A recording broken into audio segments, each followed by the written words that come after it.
Sayap militer Brigade Al-Qassam melaporkan telah melakukan beberapa operasi darat mereka di Gaza, Palestina hingga menewaskan belasan tentara Israel. Sebanyak 14 tentara Israel tewas akibat 2 operasi Brigade Al-Qassam. Menurut Al-Qassam, 9 tentara Israel tewas dan lainnya terluka di daerah Zana sebelah timur Khan Yunis. Hal ini merupakan akibat langsung dari penargetan 4 tank Merkava Israel yang Hamas menggunakan peluru anti lapis baja Yasin 105. Tampaknya para pejuang tetap berada di daerah tersebut sampai pasukan Israel lainnya datang. Al-Qassam diketahui telah menyiapkan ladang ranjau sebelumnya, dikutip dari Palestine Chronicle.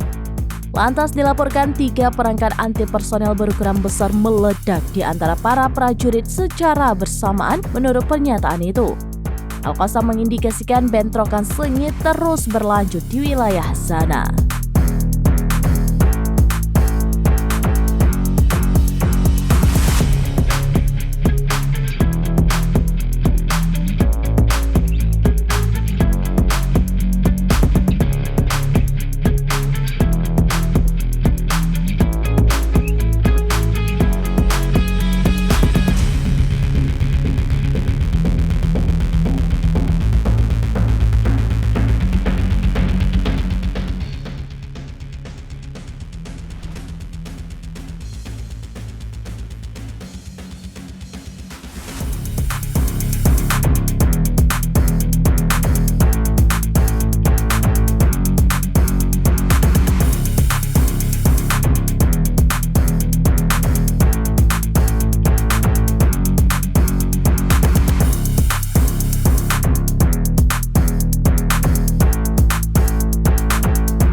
Download Tribun X sekarang, menghadirkan lokal menjadi Indonesia.